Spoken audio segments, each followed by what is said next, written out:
and welcome to my channel. My name is Primrose and sorry about the really bright lights. It got really dark outside and I just really wanted to film, so I had to bring out my light and now I'm just glowing. Okay guys, so what I wanted to do in this video was revisit something that I haven't actually done for a very long time. You guys seem to really love my last video when I did this, so I thought I would come back with a part 2. So what we are doing today is it's going to be a reaction video. Yes, you all guessed it. It's my favourite witch talk. Yay! For anyone who knows me, you know that I'm super conflicted about how I feel about the whole witch talk community. It's got like its useful points, but then it got toxic and then it turned into just a fad and people just pretending to be something they're not, and it completely makes it like a trend. So obviously you had all these people, you know, but trying to be a trending witch, trying to do spell work, cursing things, like not having any idea about the craft or what Wicca is all about. So I'm very conflicted and I have found a video, and what this includes is specifically baby witch tips. And I'm nervous. I'm very nervous because there's some bad videos out there and it's just so cringe. But I'm hoping today that we are going to find a successful witch talk compilation and it's actually going to be useful. So we're just going to jump straight in. I'm professionally watching this on my phone because I'm so good at what I do. And yeah, let's just jump straight in. And I'm scared and I'm nervous and it's going to be fine, I'm sure. Little like thing here, I might have to mute some of these videos just because of copyright, but I'll link the original video down below anyway, so you guys can always go watch it if you just want to watch it off your own backs. Okay, here we go. A little witchy tip. When dealing with magical herbs, oh, that's really pretty. Understand they have many assigned properties. True. You can't just expect them to know what to do. You have to tell them. You better fucking protect me. I mean, it's nice, it's quirky, but it gives the wrong message. It gives completely the wrong message. Like, it's a fun video, but if it's trying to help baby witches, that is not useful at all. Herbs have properties, but you don't need to like put your energy necessarily into that. You know, you can use them and put your energy into the entirety of what you're using it for, but you don't have to sort of charge your herbs with such and such energies. They already have these properties.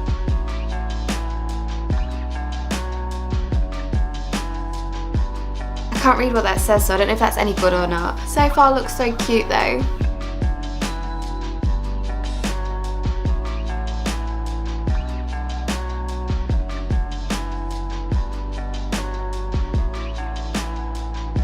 That was cute, that had a nice message behind it, and I think things like that is a really good starting place for baby witches, so I think that was a nice video. I'm always careful about putting things like sugar into my like spell jars and stuff, just because it can go funny sometimes. Like, it's a nice thing to use, but there's other things that you can use instead, so I usually just like leave stuff like that out. I don't know, I think it's personal choice maybe, but I don't really see many witches in the community using sugar in their spells. I personally wouldn't, but that was a cute little jar, and it's a nice little thing to be able to say to somebody, oh, you can make this and you don't actually have to do too much with it. You can literally just take things that you probably already own and put it straight into it. So I think that was a nice one.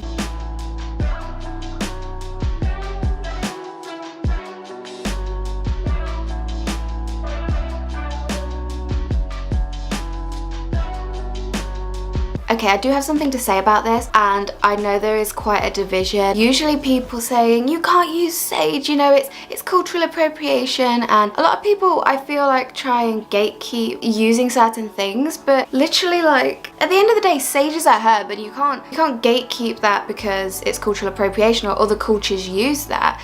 If you're trying to use it in a way that culture uses it and you're doing it for that purpose, then yeah, I get it. But often you're not. Often you are literally just cleansing your space, and a lot of the times sage bundles can be mixed with other herbs. So are you saying that is also cultural appropriation, or is that actually okay because I've mixed it with something? Do you see what I'm saying? Like, I understand having some sort of sensitivity around it and trying to have an awareness of where it comes from is always good, but sage is such a widely used herb, and that's like saying you can't use incense sticks because another culture also uses these. That is just, that's not how the world works. Sorry, but cancelled. Do you know what I mean? Like, That's just not going down with me, okay? Honestly, let baby witches be baby witches. Let them experiment with things. Let them try things. Let them get things wrong. But don't just ban someone from using something because another culture happens to use it too. Like, this is just not how the world works, I'm afraid. I do have to say the other examples of the things you can use instead of sage were actually quite decent. I've never particularly used things like pine, but pine is something that I really want to try. And I know what pine smells like, and I'm really excited for how that would smell when it's burnt. So I'm really just, yeah, I really do want to experiment with that sort of stuff, but don't gatekeep things from people. Literally, just don't do that. It's just toxic.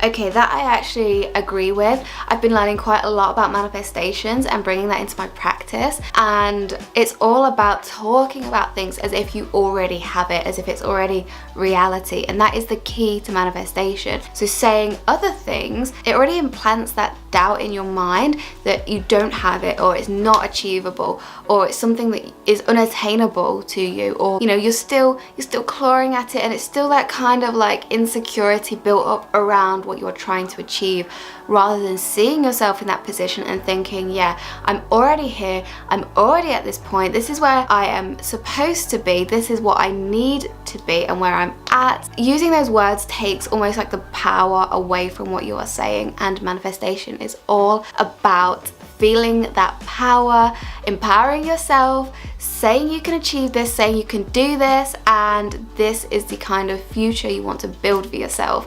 So yeah, I like that. It's good to know, okay, this is actually what I need to avoid. It would have probably been better with a bit more context, but we'll allow it. Here's some simple witchcraft. She's cute.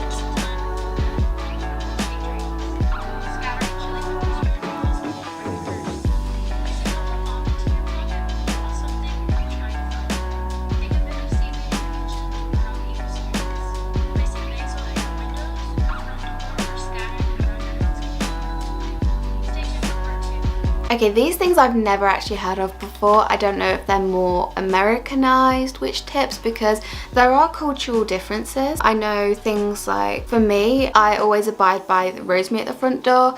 I don't know about the other things. I'd have to do some research, but if these are things that have personally worked for her and she's tried them, then by all means, you know, see if it works. That's the whole thing with Wicca and witchcraft, is play around and see if something works for you. Some really interesting things to try there. I'd like to see like the rationale behind them, and if she has actually had success with those, or is this just someone saying random things like, oh, put ash on the bottom of your shoes and you will have luck wherever you go. Do you know what I mean? Like, it's completely, I hope it's not random. I hope there's some truth behind it and there is actual realism behind it. Maybe, I don't know.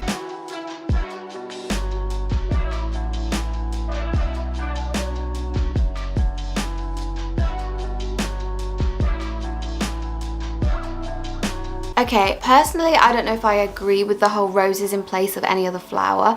I think roses are extremely representational of obviously romance and love. You can get different coloured roses, which may alter that, but I will always see that as a flower that is representational of that one thing. I think more of a neutral flower for me would probably be lavender. It's very, for me, that is a very neutral flower.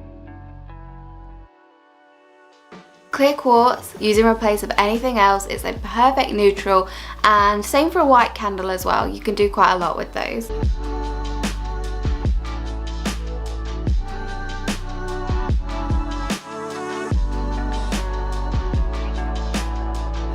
That's actually super useful. I think a lot of baby witches going into the practice probably don't know you can't wash your crystals, you can't do it. Some you just can't, so it's really useful to have and save for the future, just to keep in mind.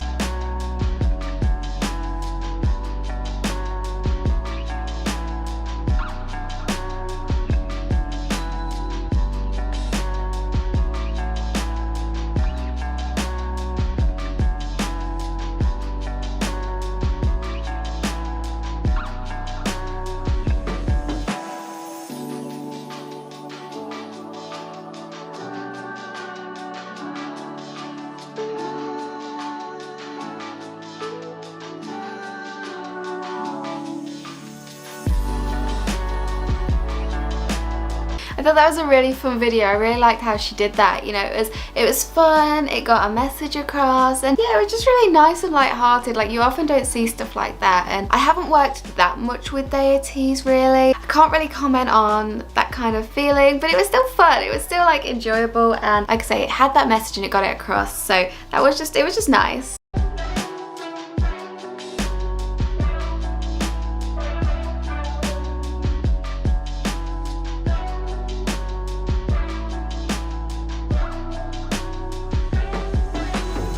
It's good that he was sort of explaining it. I don't think you should be calling people like freshmen. It's a bit like derogatory, do you know what I mean? It's a bit like talking down to them. Everyone starts somewhere. Like, it's a bit, I just think it's a bit like disrespectful actually. You know, we're all people. I get that's your way, but we're still all people at the end of the day. But whatever, we moved past that. He did explain what these things were.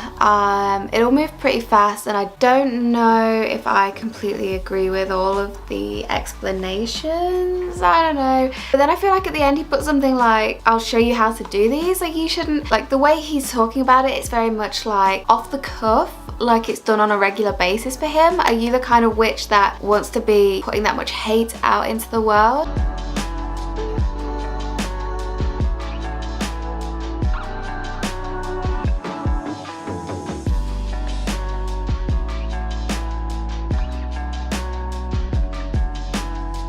It's trying to be useful. Point 1 was completely irrelevant for me. Like, it might as well have not been a point, because you wouldn't be doing it if you thought, well, this is never gonna work. A lot of people looking at this and watching this will be like, okay, this is how I want to learn how to do it. 1, believe that you can do it. Okay, do you know what I mean? Like, I don't know, maybe I'm just being overly critical, I don't know. Intuition check. Let's unlock your inner witch. What number am I about to throw? Say it out loud. 4. Are you following me? 4. We'll go 4.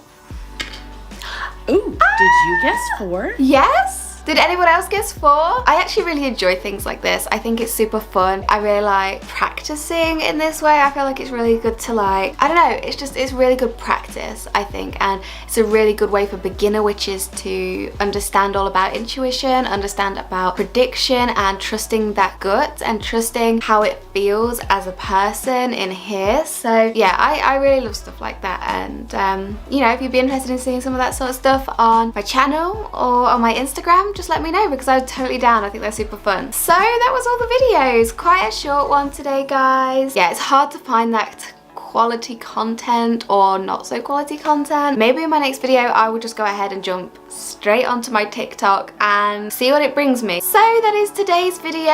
If you enjoyed, then do give me a big thumbs up. Make sure you subscribe, like, do all that good stuff. If you've enjoyed my video, then you can find me on Instagram and TikTok under PrimroseDoe. Anything you want me to watch, react to, pop it down below. I would love to do that for you guys. I always find these kind of videos really fun because I'm an opinionated Aries and just love a good chat, really. Oh, also, do you like my top, by the way? I thought this was super cute. It's H&M sale, fantastic, and really appropriate for today's video, I thought. So I'm gonna stop rambling now. Thank you for joining me here today, and I look forward to seeing you beautiful, beautiful people in the next video. Bye.